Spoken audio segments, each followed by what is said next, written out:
Okay, ano bang meron sa Supreme Wealth Alliance? Okay, so we have the ultimate products. Okay, bakit siya ultimate? Kasi yung products natin is electronic siya. Okay, these are e-books. Yan, so yung mga e-books na yan, nakakompile lahat sa Supreme Wealth Library.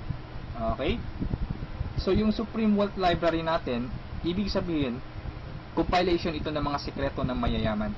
Okay, pwede mo siyang magamit kung ano mang ginagawa mo ngayon. Kung gusto mo ng personal development, pwede mong gamitin yung e-book sa Supreme Wealth Library. Or kung gusto mo ng ideas kung paano mo ipopromote yung business mo, pwede mong gamitin yung e-books din sa loob ng library. Okay?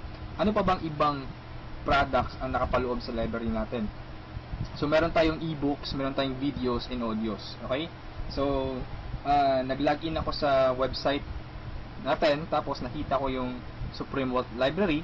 So meron tayong more than 350 na products doon sa loob. Okay, downloadable yun siya. Okay, pwede mong magamit.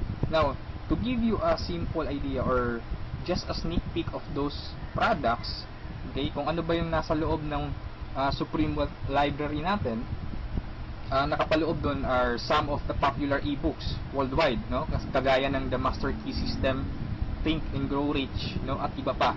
So, these are some of those e-books, no? Marami pa sa loob. And then, meron din tayong social network marketing. Paano mo ba i-promote ng tama yung business mo sa mga social networking sites, kagaya ng Facebook, okay, kagaya ng Twitter, okay? And paano ka ba mag-create ng fan page na napaka-effective? Okay, ano ba yung mga sikreto doon? Okay, so ilan lamang ito sa mga e-books na nakapaloob sa library natin. At hindi lang yan, ituturuan ka rin kung paano mo gagamitin yung internet, again, para i-promote mo yung business mo. Okay, so I'm telling you right now that this is not a conflict on what you are doing. Okay, kung affiliated ka sa isang company ngayon, for example, AIM Global, Uno, V-Mobile, or any kind of company, this is not a competition. Actually, this will help you para ma-boost mo yung business mo ngayon. Okay? So, step by step mong matututunan kung paano mo siya i-market. Okay? And then, hindi lang about sa business side yung andun sa library natin. Meron din tayong mga products related doon sa health and beauty. Okay, so kung makikita mo sa right side, meron tayong 6-pack abs. Paano ba magkaroon ng 6-pack abs? Paano ba mag-quit ng smoking? Paano mo ba ma-treat yung depression? Okay, kung may hobby ka na cooking, okay, pwede mong pag-aralan mga e-books na to about cooking. At andito rin yung sikat na book, which is The Law of Attraction. Okay, so included siya doon sa library natin. Kung ikaw yung tipo na mahilig sa mga pictures or meron kang DSLR, gusto mo maging photographer, so you can learn the basics of photography. Okay, doon sa library natin. Okay, so these are some of our products. Okay, napakarami pa. So iba't ibang klase.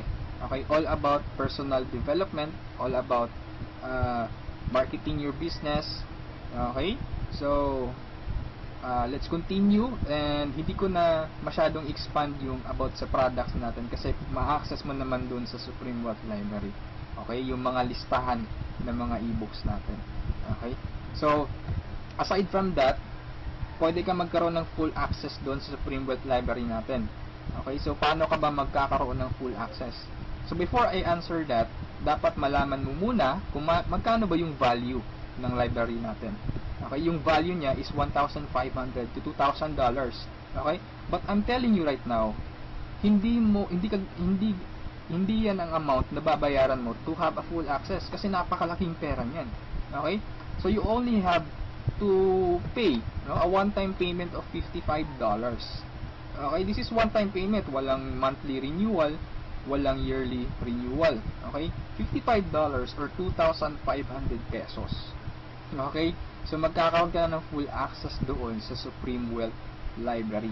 Okay, so napakasulit, no? Napaka-cheap ng investment or payment mo, pero napakasulit kasi yung matatanggap mo is more than sa binayad mo. Okay?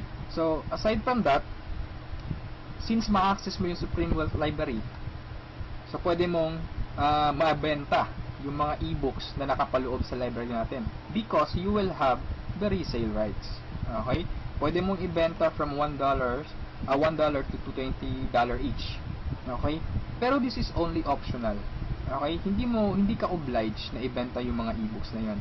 Pwede mo siyang gamitin for personal use. Okay? For personal development. Basahin mo and then i-apply mo. Pwede mo ring i-share doon sa mga business partners mo or doon sa family mo. Okay? Now, it's up to you. Yung pagbebenta ng e-books is optional.